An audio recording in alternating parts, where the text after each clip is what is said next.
Bismillahirrahmanirrahim. Assalamualaikum warahmatullahi wabarakatuh. Alhamdulillahi rabbil alamin. Assalatu wassalam ala rasulihil amin Sayyidina wa maulana Muhammad wa ala alihi wa ashabihi wa man ihtada bihadihi istanna bisunnatihi ila yaumiddin, amma ba'd.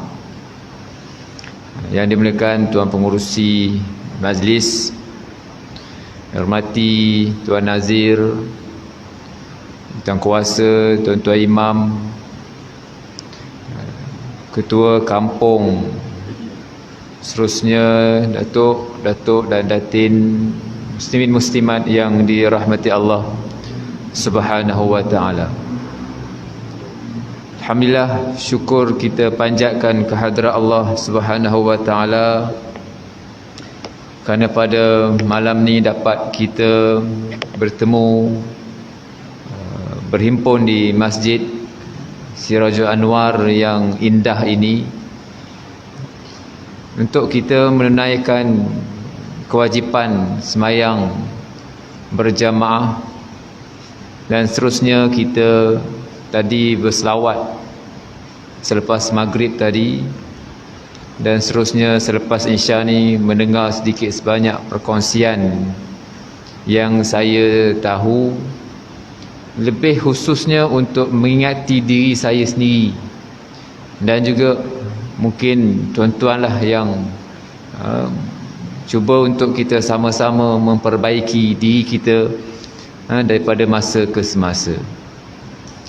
Tuan-tuan perempuan yang dirahmati Allah, pada malam ni kita berbicara berkaitan dengan kelahiran Nabi Muhammad sallallahu alaihi wasallam, yang orang Melayu panggil tentang maulud. Pergi mana masjid, ada apa? Selawat. Oh, selawat. Majlis apa? Majlis maulud. Majlis maulud.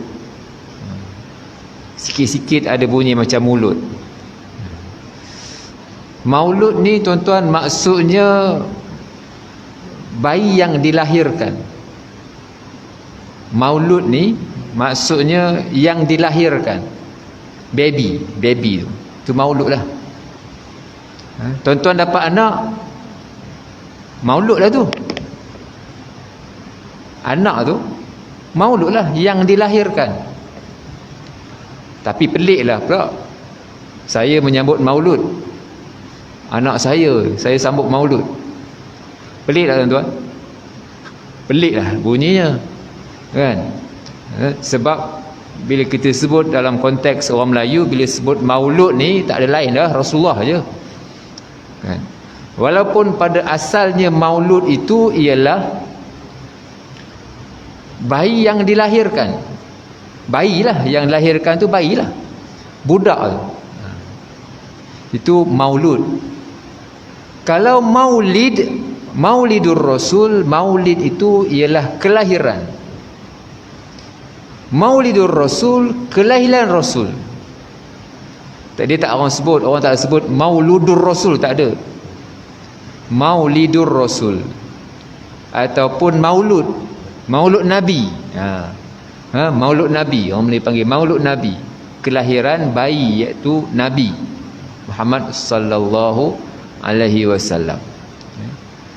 Jadi tuan-tuan, setiap tahun kita menyambut Maulidur Rasul, kelahiran Nabi kita Muhammad sallallahu alaihi wasallam.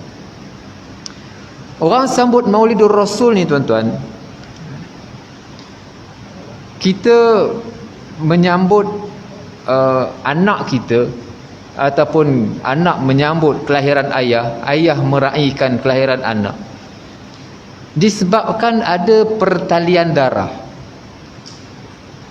disebabkan ada hubungan darah di antara anak dengan ayahnya. Anak menyambut kelahiran ayah, ayah yang ke-70 dibelikan kek, diberikan buat majlis doa selamat. Ada tak tuan-tuan? Di kampung ni kita menyambut anak-anak kadang buat sambutan hari jadi untuk ayah, kan? Adalah kadang-kadang kan, tak semestilah bentuk buat kek kan, apa-apalah yang maknanya anak beranak datang berkumpul di rumah ayah kan, sempena umur ayah yang ke 70 ke 80 ke kan. Kita sambut kerana apa? Kerana ada pertalian darah. Dan kita mengasihi seseorang juga kerana ada pertalian darah. Kalau tak ada talian darah dengan kita, tak siapa-siapa orang daripada Australia dan orang daripada Amerika, orang daripada tanah Arab sekalipun, orang daripada mana-mana, ada kita nak ambil tahu kisah tentang dia. Orang daripada New Zealand, daripada Australia, tiba-tiba tuan-tuan suka orang kat New Zealand. Pelik lah. Pelik lah. Orang tak siapa-siapa tak kan, kita pun agungkan dia, angkatkan dia. Siapa dia? Orang daripada Amerika contohnya. Jadi kan, ini nak menunjukkan bahawa kan, kita menyebut tentang Nabi kita ini kerana dia mempunyai kaitan dengan agama, mempunyai kaitan dengan Islam, mempunyai kaitan dengan iman. Kalau tak ada kaitan dengan agama, tak ada kaitan dengan Islam ni, tak ada sebab tuan-tuan untuk kita setiap tahun mujur tahun ni tak ada spanduk je. Biasa sebelum-sebelum ni ada tak spanduk? Setengah-setengah masjid dia buat belarak satu kampung kan, buat majlis meriah. Kalau tak di peringkat kampung pun di peringkat sekolah, cikgu-cikgu buat. Di negara kita ada buat anugerah sempena Maulidur Rasul untuk nak mengagungkan individu-individu yang telah berjasa. Kerana ini semua ada kaitan dengan agama. Kalau tak pasal-pasal tuan-tuan, saya pun tak nak cakap kan. Melainkan semua ini dituntut oleh agama, malahan dia terdapat dalam rukun syahadah. Tak sah kita mengucap dalam semayang asyhadu an la ilaha illallah, asyhadu anna muhammadar rasulullah, tak ada. Boleh sah semayang? Tak sah semayang. Kena mengucap dua kalimah syahadah. Dua kalimah syahadah, bukan satu, dua kalimah. Mesti ada dua bahagian, Allah Ta'ala dan Rasul, menandakan bahawa Rasul ni, Nabi kita Muhammad ini ialah perkara yang ada kaitan dengan agama. Tuan-tuan, untuk kita kenang orang yang terdahulu, datuk-datuk kita, Rasulullah dah meninggal dunia 1400 tahun. Tahun hijrah kita berapa tuan-tuan sekarang? 1400? 1400? Berapa? Oh, dah tak ingat. Dah kita selalu guna 2021, 2020 kan, terlupa dah. 1443. Ada tulis dekat situ. Tu kan. Kita nak tengok je, kadang-kadang tak perasan. Tulis tu kadang kita tak perasan tak. 1443. Dah ada dah tulis. Kerana kita jarang guna. Bila jarang guna, kita tengok tu bukan nampak, kita tengok je tapi tak nampak kan. Kita tak perasan perkara berkenaan. Jadinya tuan-tuan, untuk kita mengingat orang-orang yang dah terdahulu, tuan-tuan mungkin ada datuk kan, mungkin ada ayah yang pernah hidup dulu sekali, pernah bersama dengan dia lah, pernah kadang-kadang ada orang yang ayah dia mati awal kan, tapi ada orang yang duduk dengan tok, lama duduk dengan tok. Ada orang yang hidup bersama dengan ayah dia, lama bersama dengan ayah. kan? Lalu daripada situ dia boleh bercerita tentang kisah-kisah yang indah ataupun kisah yang mungkin dia pernah kena godam dengan ayah dia. Kena godam ni maksud saya, kalau kampung saya kena godam ni kena pukul lah, kan? Maklum waktu kecil dulu buat, kan? Dah lah jahat, bukanlah jahat, buat. Ayah dia rotan, tok dia marah, ataupun kadang-kadang ayah dia marahlah, bengking lah, kan? Tapi oleh kerana ada tok, duduk dengan tok, manja dengan tok masalahnya. Jadi kita dapat bercerita tentang kisah-kisah. Ingat, tok dulu jasanya, tok dulu ni dia ni pembersih, dia ni dulu tok kita ni dulu masalahnya, kan? Dia ni sangat halus, sangat teliti, dia ni seorang yang kita ceritalah begini.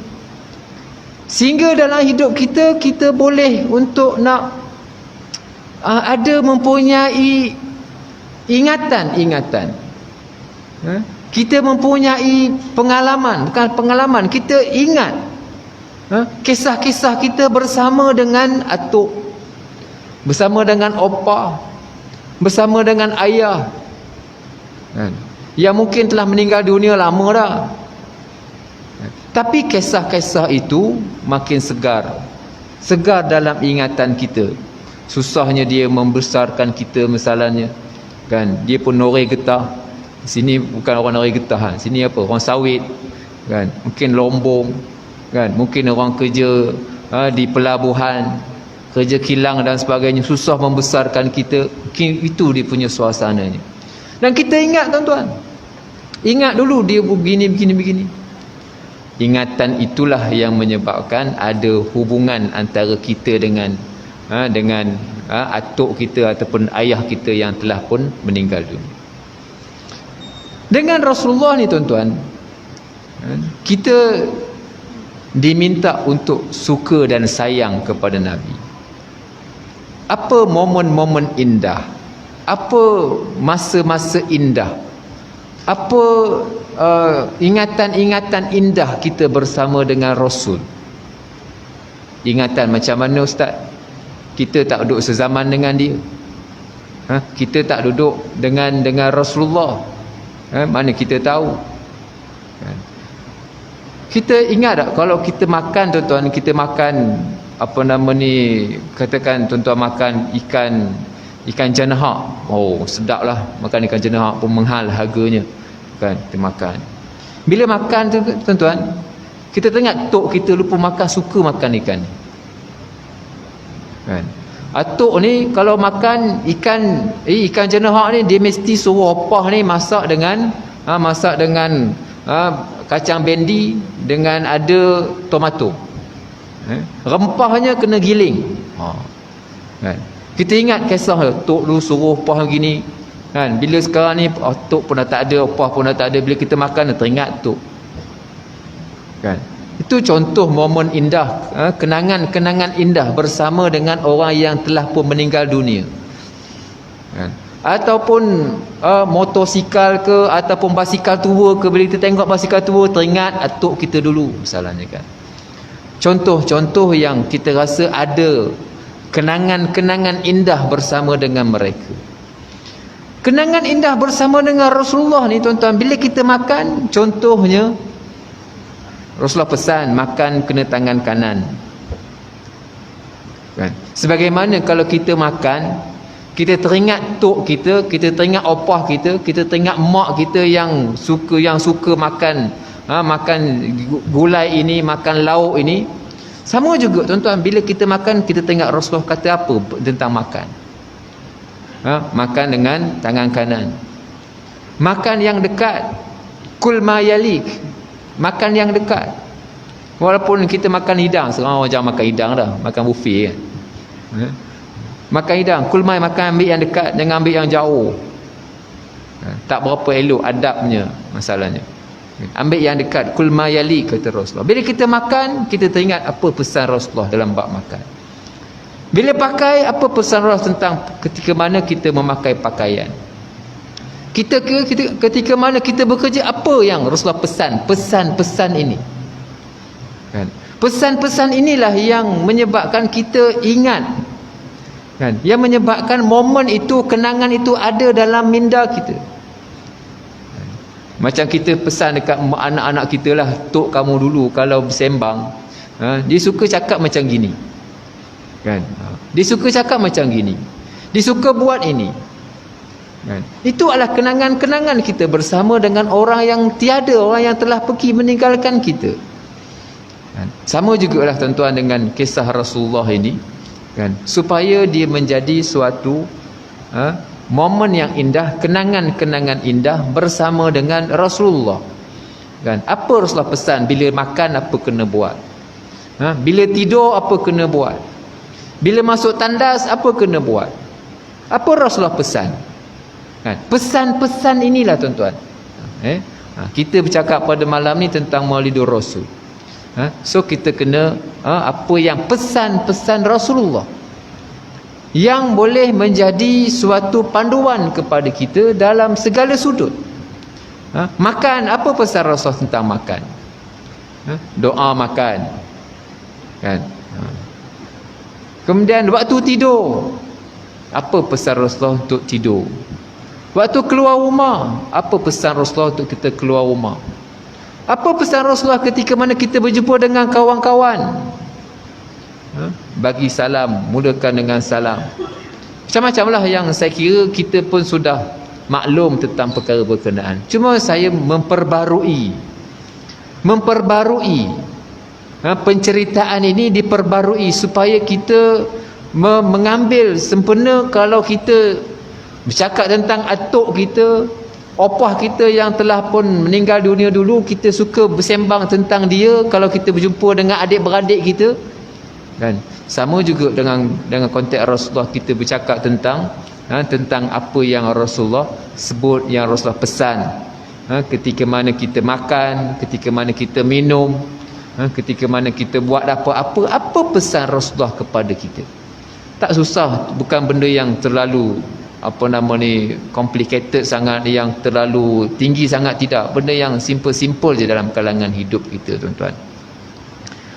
Jadi inilah yang kita cuba nak bawa dalam hidup kita bila kita berbicara tentang Maulidur Rasul, kita mengenali Rasulullah sallallahu alaihi wasallam.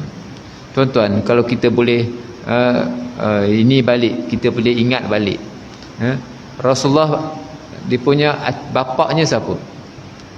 Muhammad bin Abdullah bin Abdul Muttalib, kan. Al-Muttalib bin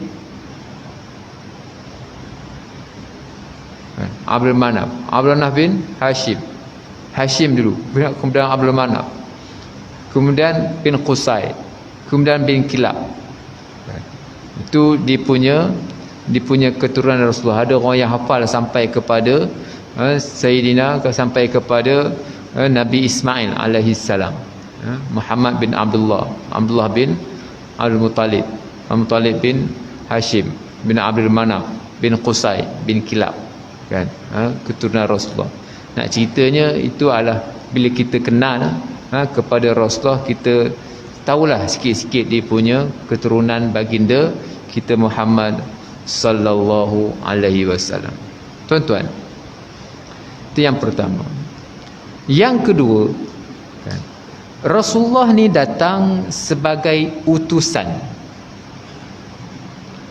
Utusan ni dia macam wakil. Dia bukan wakil, kan. Dia bukan wakil. Wakil ni macam rendah sikit dia punya martabatnya, macam rendah sikit. Dia sebut utusan ni satu benda, seorang yang hebat lah, utusan, perutusan, walaupun dia macam wakil juga, tapi kalau sebut perutusan ni, dan utusan ni hebat lah, utusan. Datang yang Allah Ta'ala utuskan. Orang tak sebut yang Allah Ta'ala wakilkan, tak ada. Allah Ta'ala mewakilkan Nabi kita Muhammad, tak ada, dia tak sebut. Allah Ta'ala mengutuskan, dia sebut sebagai Rasul, maknanya utusan. Utusan. Apa tujuannya, tuan-tuan? Tujuan Rasul ni nak tunjuk kepada kita macam mana, bagaimana nak mengamalkan Islam. Macam mana nak mengamalkan Islam. Ini fungsi Rasul, nak tunjuk. Sebab Quran saja tak cukup, baca Quran je tak cukup, mesti nak ditunjukkan macam mana. Macam mana makan tu, macam mana semayang tu, macam mana. Sebab tu orang belajar online ni kadang-kadang tak cukup. Dia kena berdepan. Online lah kan. Tapi kena berdepan supaya ada bentuk yang nak tunjuk tu macam mana, caranya macam mana, hubungan antara seseorang dengan seorang yang lain kan. Jadi perlu ada dua-dua bentuk ni.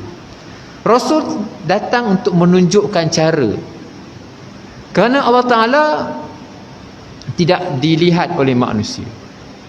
Bila Allah Ta'ala turun, nak tunjuk macam mana? Maka datanglah Rasul, diutuskan Rasul di kalangan orang yang terbaik dalam kalangan manusia, untuk nak tunjuk cara macam mana kita nak buat Islam. Salah satu daripada, banyaklah tuan-tuan nak ceritakan, salah satu daripada yang ditunjukkan oleh Rasulullah kepada kita ialah matlamat hidup. Matlamat hidup, cita-cita dalam hidup.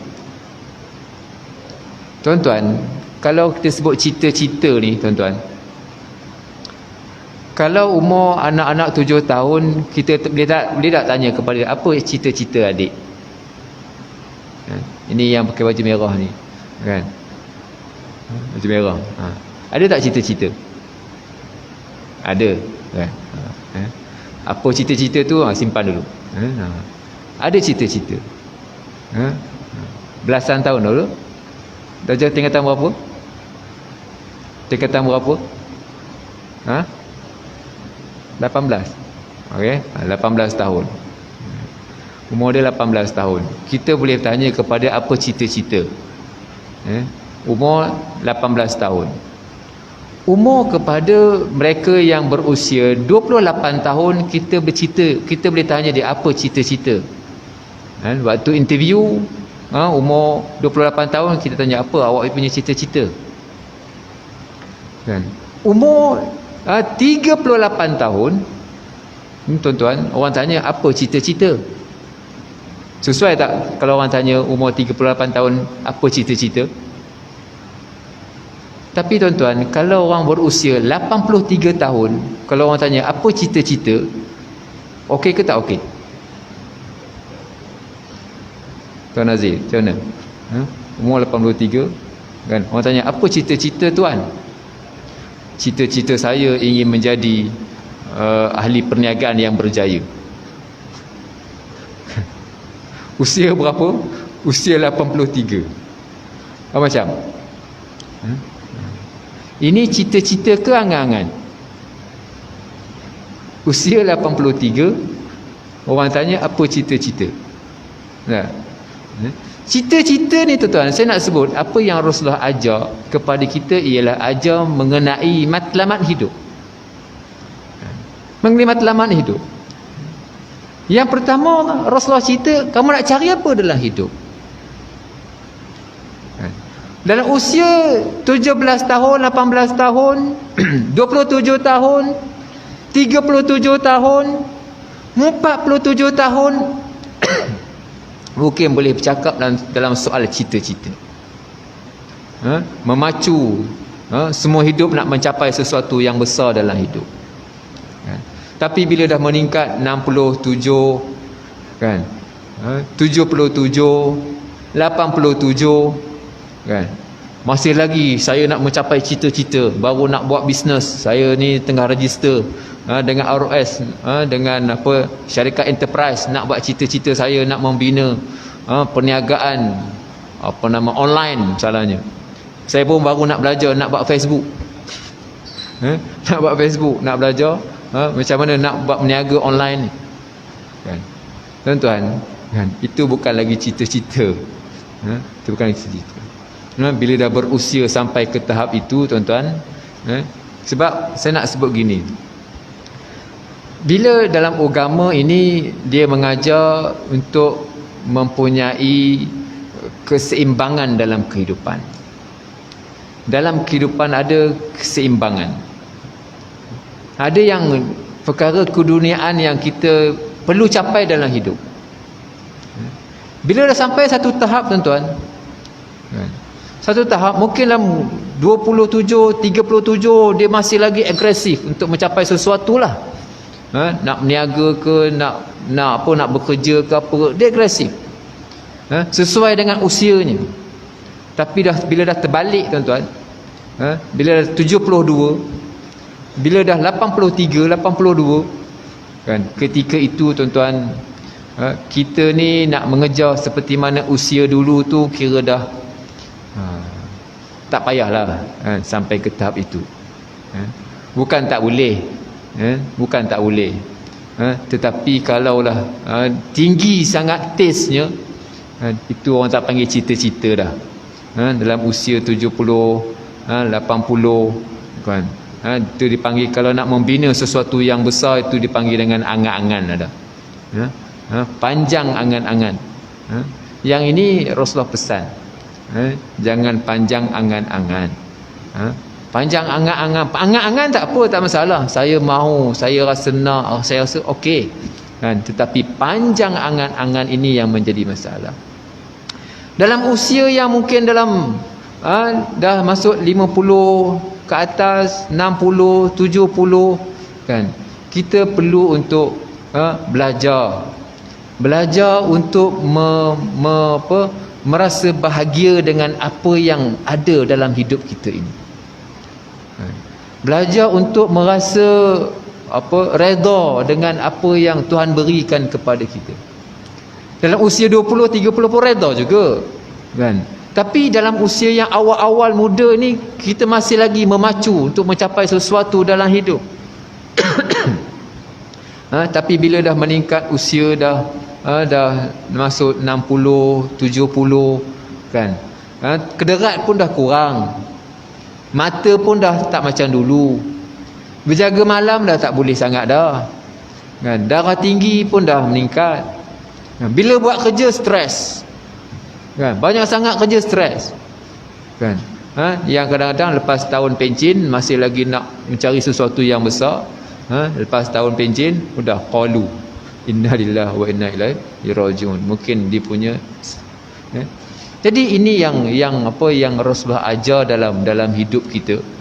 Kalau nak cerita banyaklah tuan-tuan, saya hanya fokus 2-3 perkara je pada malam, kan, tentang yang dipanggil dengan matlamat hidup ini, supaya kita masing-masing tahu apa yang kita nak mencapai dalam hidup, seperti mana yang dipandu oleh Rasulullah sallallahu alaihi wasallam. Apa yang Rasulullah sebut? Irtanim khamsan qabla khamsin. Rebutlah 5 sebelum datang je 5.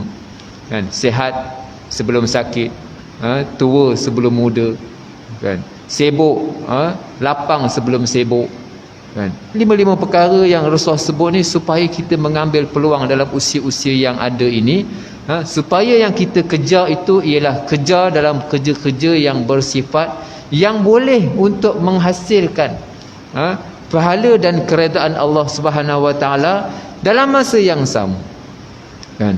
Perkara-perkara yang bersifat ibadat-ibadat wajib ni, kan, semayangnya, bacaan dalam Qurannya, bacaan dalam semayangnya, yang perlu untuk diperhalusi dan kita cuba untuk memperbaiki daripada semasa ke semasa, kan. Bukanlah mesti kita pandai menghafal sampai menghafal Al-Quran dah, kan, macam anak-anak kita yang tahfiz Quran, taklah sampai tahap itu. Sekurang-kurangnya ada peningkatan dan kita boleh untuk membaca Al-Quran, kerana antara syafaat yang besar yang diberikan oleh Allah Ta'ala nanti ialah tentang Al-Quran. Tuan-tuan yang dirahmati Allah, jadi apa yang saya nak tekankan kat sini ialah tentang kita mencari apa sebenarnya yang kita nak capai dalam hidup, kan. Sama ada di kalangan orang muda, di kalangan yang telah berusia, apa yang kita nak capai dalam hidup, apa yang kita nak lagi, kan. Dari sudut kesihatan, yang kadang-kadang orang jadi sibuk, orang jadi masalahnya dia tak puas hati dengan kesihatan dia tak puas hati dengan apa yang dia ada, nak melumpa macam orang muda, kan. Bila nak mencari seperti mana orang muda, seperti mana, yang menyebabkan, kan, berlakulah dia tak puas hati dengan keadaannya, dia nak, ini yang menyebabkan dia rasa tak redha dengan apa yang ada, dia rasa tak puas hati dengan duitnya, kan. Tuan-tuan, waktu muda ni tuan-tuan, waktu umur 20, 30 ni tuan-tuan, keinginan manusia, kan, dengan kemampuan manusia berbeza.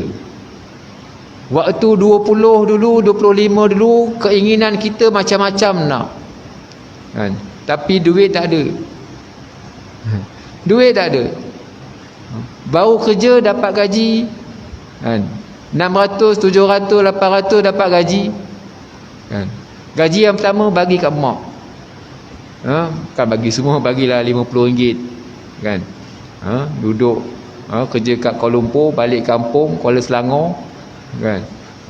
Naik motor Yamaha 80 tu pergi ke Kuala Lumpur, kan. Dapat gaji RM80, gaji RM800, kan. Balik kampung ni mak RM50.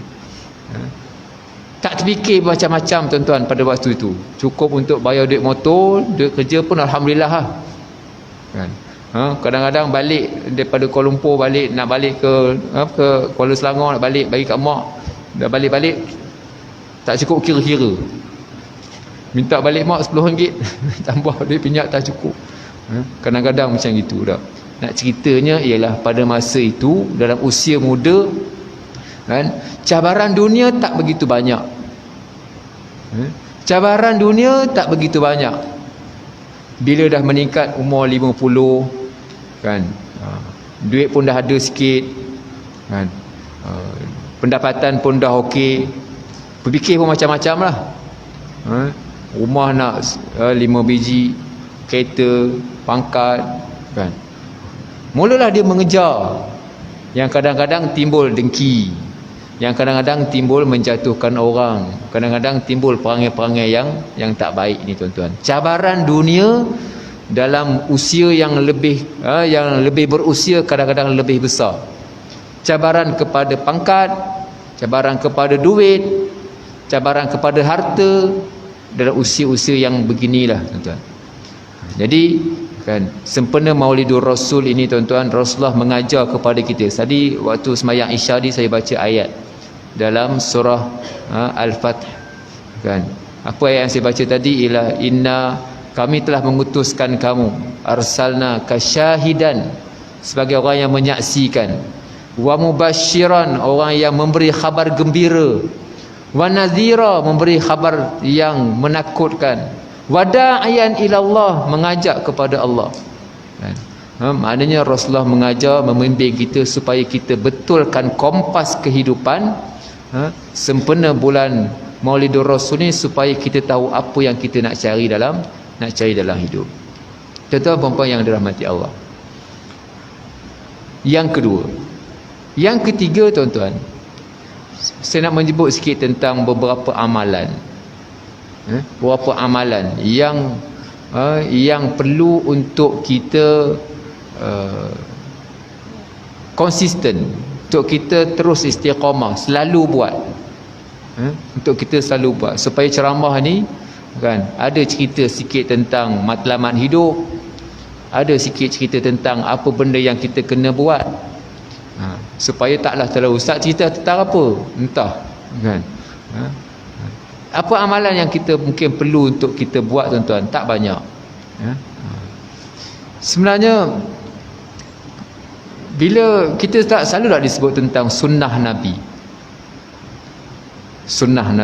kan. Sembahyang, kita sembahyang ni tuan-tuan, sembahyang maghrib, sembahyang isya ni sunnah ke tak sunnah?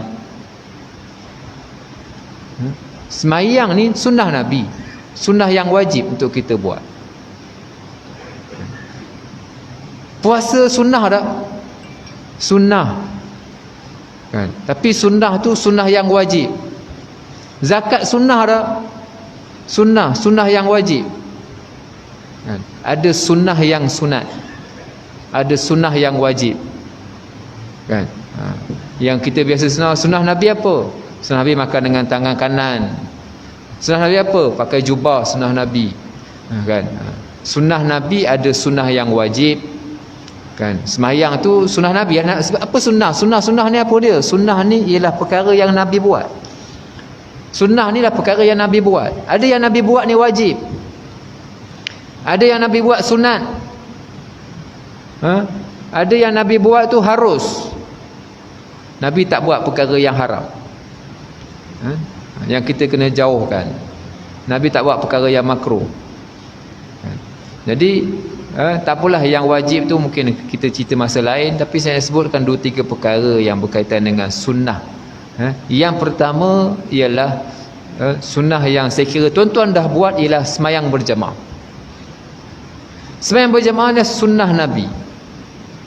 Yang orang pada zaman Rasulullah, sehidup Rasulullah ni, yang tak pergi semayang jamaah ni orang yang munafik je. Orang yang munafik je yang tak pergi. Sahabat-sahabat yang nak kata dekat-dekat dengan masjid lah, semuanya pergi. Yang tak pergi, yang buat alasan pada zaman Rasulullah tu orang-orang yang munafik ni, pada zaman Rasulullah di Madinah, Madinah yang malas-malas tu pada masa itulah. Masa sekarang ni lain senarionya. Pada zaman Rasulullah, nak ceritanya orang Islam pada masa tu yang committed, mereka committed dengan semayang berjamaah. Alhamdulillah tuan-tuan, telah pun melaksanakan tugas berkenaan. Yang kedua tuan-tuan, dalam konteks semayang berjamaah ini ialah setiap lepas semayang, kan, sunnah yang kita rasa tak patut untuk kita tinggal ialah kita membaca istighfar 3 kali. Dan satu lagi tuan-tuan, selain dia, selepas istighfar tu, kita biasa tak membaca Allahumma inni, Allahumma a'inni ala zikrika wa syukrika wa husni ibadatik. Allahumma a'inni ala zikrika wa syukrika wa husni ibadatik, kan? Doa ni ataupun amalan ini, kan, terdapat dalam hadis-hadis yang jelas. Allahumma, apa maksudnya tuan-tuan? Ya Allah, bantulah aku. Allahumma a'inni, bantulah aku. Ala zikrika, untuk mengingati kamu. Wa syukrika, dan bersyukur kepada kamu. Wa husna ibadatik, dan memperbaiki, mengelokkan ibadat kepada kamu. Astagfirullah. Biasanya kita baca selepas baca istighfar. Astaghfirullahalazim, astaghfirullahalazim, astaghfirullahalazim. Allahumma a'inni ala zikrika wa syukrika wa husni ibadatik. Cubalah tuan-tuan Google lah, kalau tuan-tuan tak ingat, Google. Mungkin saya bagi pada Tuan Nazir lepas ni WhatsApp, Tuan Nazir boleh edar pada jemaah masjid. Allahumma a'inni, ya Allah bantukanlah aku, ala zikrika, supaya dapat mengingati kamu, berzikir kepada kamu, mengingati kamu, wa syukrika, dan bersyukur kepada kamu, wa husna ibadatik, dan elok ibadat kepada kamu. 3 amalan yang kita boleh konsisten dalam selepas Maulidur Rasul ni tuan-tuan, kan? Apa dia tadi? Semayang berjamaah, istighfar 3 kali, dan selalu membaca ni Allahumma a'inni ala zikrika wa syukrika wa husna ibadati. Allahumma antas salam, biasanya sebelum Allahumma antas salam, Allahumma antas salam wa minkas salam, tabarakta rabbana wa ta'ala ya zal jalali wal ikram. Jadi benda-benda ni tuan-tuan sikit je, tetapi dia punya faedahnya besar, dan dia punya pahalanya sangat besar, walaupun sedikit. Yang keempat tuan-tuan, yang saya nak sebut pada malam ni ialah tentang Rasulullah ni disebut sebagai seorang yang berakhlak mulia. berakhlak mulia. Peribadi Rasulullah dikenali sebagai seorang yang baik budi pekertinya. Tak ada orang Arab Quraisy tak komen akhlak Nabi, dia tak komen. Dia komen apa? Dia komen, dia kata Rasulullah ni orang gila, Muhammad orang gila. Dia tak komen dia kata Muhammad ni mencuri, Muhammad ni tipu ke, tak ada. Dia tak komen dari sudut itu. Dia hanya komen orang gila. Yang kedua, tukang syair, tukang buat cerita-cerita yang bukan-bukan. Syairun atau majnun, tukang yang kita kata macam Ahmad Sa'id lah kan. Dia tukang buat puisi yang orang pun tak faham. Mungkin juga Muhammad ni gila, itu je. Namun nak kata Rasulullah ni orang yang mencuri, berzina, bunuh orang, tak ada. Akhlak yang baik. Tuan-tuan, panjanglah kalau saya nak sebut tentang akhlak Rasulullah ini. Cuma saya nak sebutkan di sebalik Rasulullah ni orang yang baik kan. Rasulullah ni berperibadi mulia. Bagi dia juga seorang yang tegas, yang menjadi panglima perang. Sepanjang 10 tahun baginda Rasulullah berada di Madinah, tuan-tuan, agak-agak berapa kali peperangan berlaku pada zaman Rasulullah? Agak-agak 26. Tuan Aziz kata 26. Rasulullah memimpin tentera, dia memimpin 27 kali. Dan baginda mengutuskan dia, Rasulullah tak pergi, dia suruh pergilah. Dia pergi 10 orang, 20 orang, 30 orang, yang semuanya berjumlah 48 kali. 48 kali tolak 27. 27 Rasulullah sendiri yang memimpin. Ada yang bertempur, ada yang tak bertempur. Kalau 48 kali, tuan-tuan, berlaku pada zaman Rasulullah di Madinah, sepanjang 10 tahun, maknanya setahun berapa kali?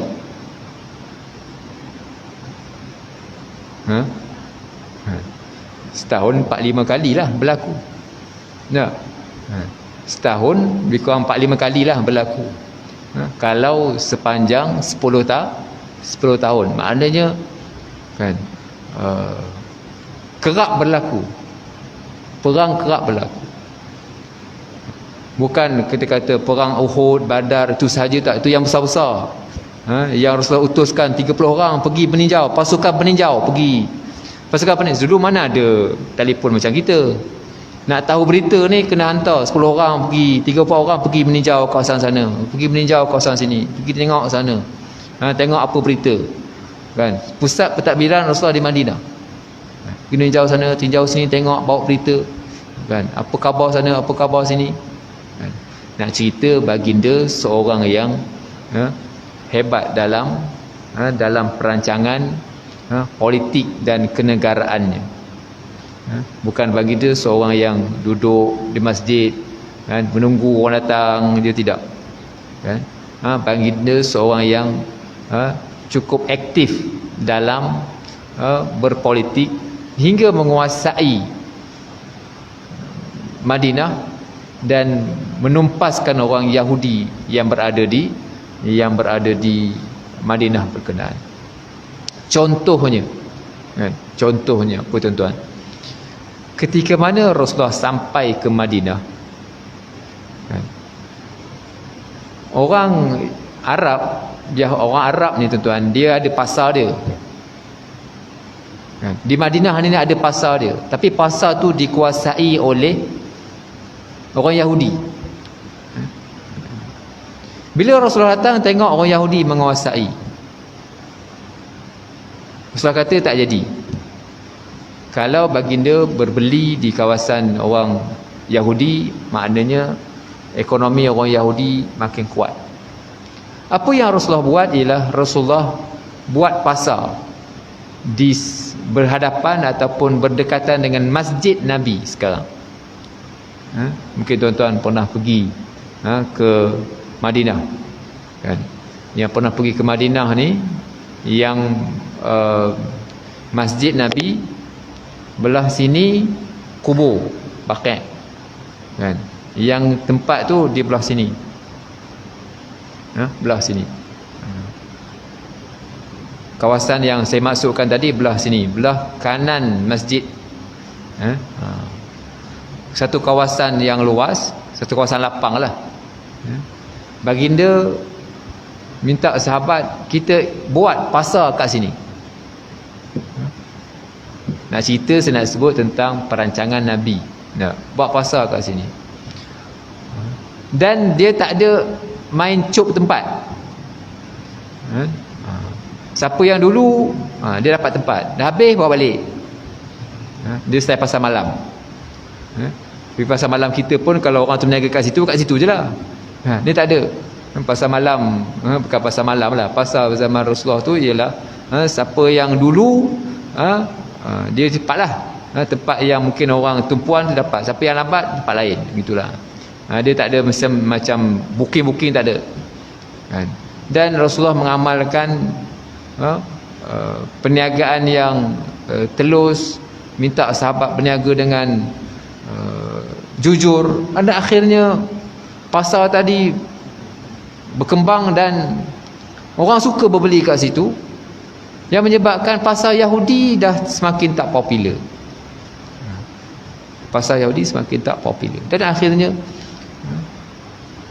pasar Rasulullah dapat menjadi suatu pasar yang orang selalu datang, maju, berbanding dengan pasar-pasar yang daripada orang Yahudi. Dan akhirnya orang Yahudi pun dihalau sudahnya oleh disebabkan sikap mereka sendiri yang mengkhianati Rasulullah. Tuan-tuan yang dirahmati Allah, dalam bahagian ini yang saya nak cerita ialah tentang bukan sekadar kepribadian. Biasa orang sebut Rasulullah ni baik hati, kan? Rasulullah ni lembut tutur bicaranya, betul, tak nafikan. Tapi dalam masa yang sama, Rasulullah berusaha mengajak orang Islam berada dalam ekonomi, berada dalam politik, supaya dengan ekonomi dan politik tadi yang boleh menguasai umat Islam dan boleh mengukuhkan umat Islam. Ini yang kita perlu untuk diingatkan, dan disebut tentang zaman ataupun tentang Maulidur Rasul ini, tentang bagaimana, kan, Rasulullah berfikir, kalau Rasulullah semayang, puasa, jadi baik hati saja. Tuan-tuan, sepanjang 10 tahun, 13 tahun di Madinah, sekitar dalam 300 orang, 200 orang, 300 orang sahaja yang memeluk Islam. Selepas baginda berhijrah ke Madinah, kan, dapat menguasai pasar, dapat menguasai politik, dapat menguasai Madinah, kan, yang memeluk Islam, hampir 200,000 orang memeluk Islam. Sebelum hijrah, baginda baik hati, baginda seorang yang penyabar, baik pun semua ni, kan. Hanya sekitar dalam 200 orang, 300 orang sahaja di Madinah, di Mekah, yang baginda dapat ajak memeluk Islam. Tapi selepas baginda berhijrah ke Madinah, kan, ramai yang memeluk Islam, disebabkan oleh kebijaksanaan baginda dalam berhadapan dengan suasana, dengan Arab Quraisy, dengan orang Yahudi, dengan orang kafir yang lain. Nak cerita kehebatan baginda Rasulullah sallallahu alaihi wasallam. Tuan-tuan, itu yang dapat saya ungkapkan pada malam ini. Yang pertama, apa yang saya sampaikan tadi ialah apa sebab kita nak cinta, nak sayang. Yang pertama tadi saya sebutkan apa, tuan-tuan? Kita sayang kepada atuk kita, Kita sayang kepada opah kita disebabkan ada hubungan darah, disebabkan adik-beradik. Itu pun kadang-kadang ada yang putus adik-beradik disebabkan oleh macam-macam lah. Sebabkan tanah, sebabkan oleh tak setuju dengan ayah, macam-macam lah. Tapi kita sayang Rasulullah ni kerana dia adalah perintah agama dan dia ada kaitan dengan iman.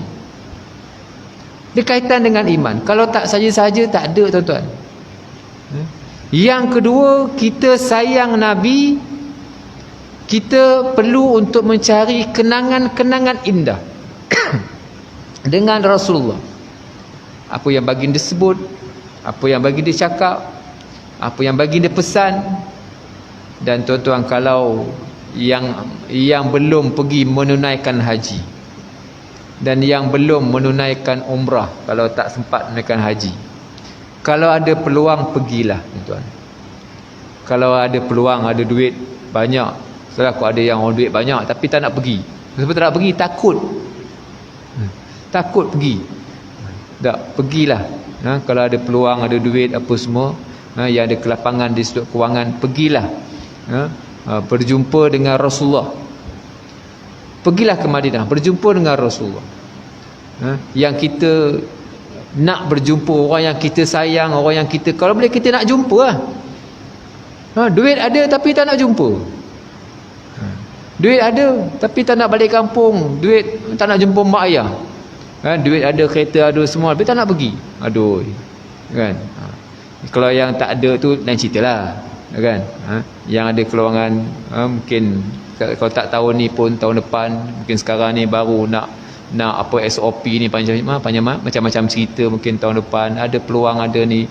Kalau dapat peluang pergi, supaya untuk nak, kalau katakan tuan-tuan punya haji tu lambat lagi, haji tu lambat lagi, pada masa ni kalau ada peluang umrah, pergilah, jumpalah dengan Rasulullah, bagi salam, bagi apa semua, supaya menunjukkan kita ni ingin berjumpa dengan baginda Rasulullah sallallahu alaihi wasallam.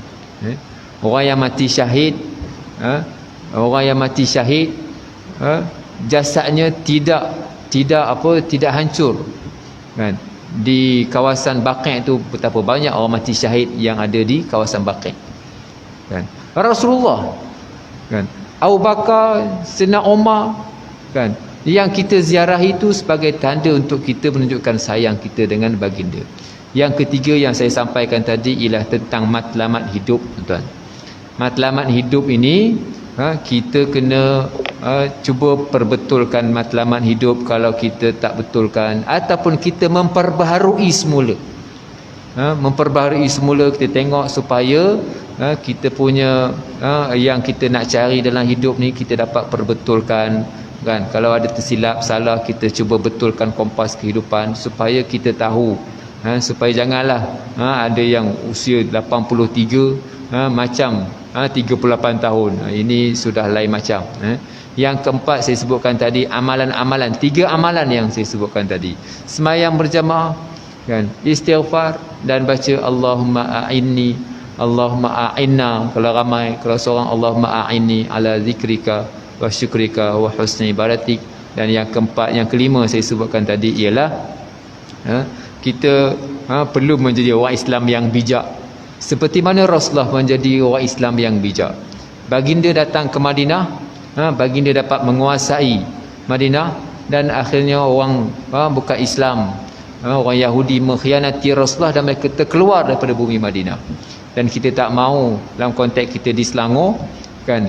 Kita pula yang dihimpit, akhirnya kita menjadi kecil, tanah kita menjadi sikit, orang Islam menjadi merempak di negara sendiri. Ini sesuatu yang tak patut berlaku, dan kita perlu bertindak bijak dalam segala sudut, dalam sudut ekonomi, dalam sudut politik, dalam segala sudut, supaya kita menjadi orang yang bijak seperti mana Rasulullah sallallahu alaihi wasallam bijak sehingga dapat menguasai Madinah dan juga dapat menguasai semenanjung tanah Arab. Itu yang dapat saya sampaikan tuan-tuan pada malam ni, kan? Makanan pun dah siap kat belakang, kan? Jadi 5 perkara yang saya sampaikan tadi, mudah-mudahan kita dapat mengambil sedikit sebanyak ingatan. Ada yang saya sebut perkara yang bersifat amalan, ada yang saya sebutkan tadi bersifat pemikiran, ada yang saya sebut tadi bersifat sejarah, yang kita boleh ambil mana-mana yang sesuai dengan kita. Yang penting dia sebagai satu ingatan untuk saya sendiri dan juga untuk tuan-tuan. Aqulu qawli hadza wa astaghfirullahal azim li wa lakum. Assalamualaikum warahmatullahi wabarakatuh.